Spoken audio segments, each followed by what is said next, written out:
Dog, sa pangalan mo? Alvin J. Production. Ha? Alvin J. Production. Alvin J. Ilan dati mo? 16. Wow! 16 years old lang pala ito! Grabe, parang hindi bata! Napakamamaw naman talaga ni Kyrie Irving! Maliit man sa inyong paningin, pero napaka-big brain. Halos lahat ng tao dito sa sulok ay napahanga lang naman ni Resurrection.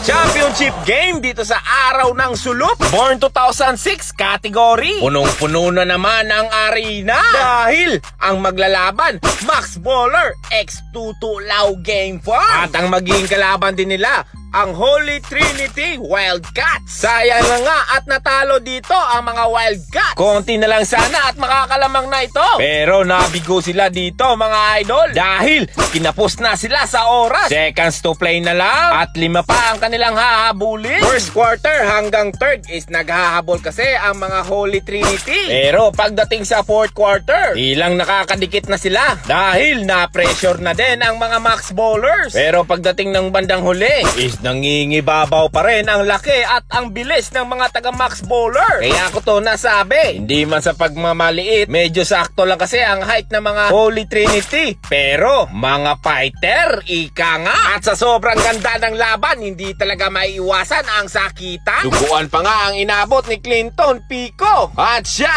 tama ng satsat at panoorin na natin ang kanilang laban. Pero may tanong lang ako, gusto mo ba ng bago? Eto yung bago. Introducing MP15 Jarvis Design. Kitang-kita naman mga bossing kung gaano kaganda ang kanyang jersey. Ang gamit lang naman niya na tela ay semi-step fabric. Wow! Talagang hindi ka magsisisi. Napakaangas naman talaga. San ka pa? Located lang pala ito sa Panabo, sa St. John Square Building, Barangay Purok Ate, Santo Niño. Harap lang naman ng Central Elementary School, Panabo City. Let's go!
Gadugo ko, gadugo.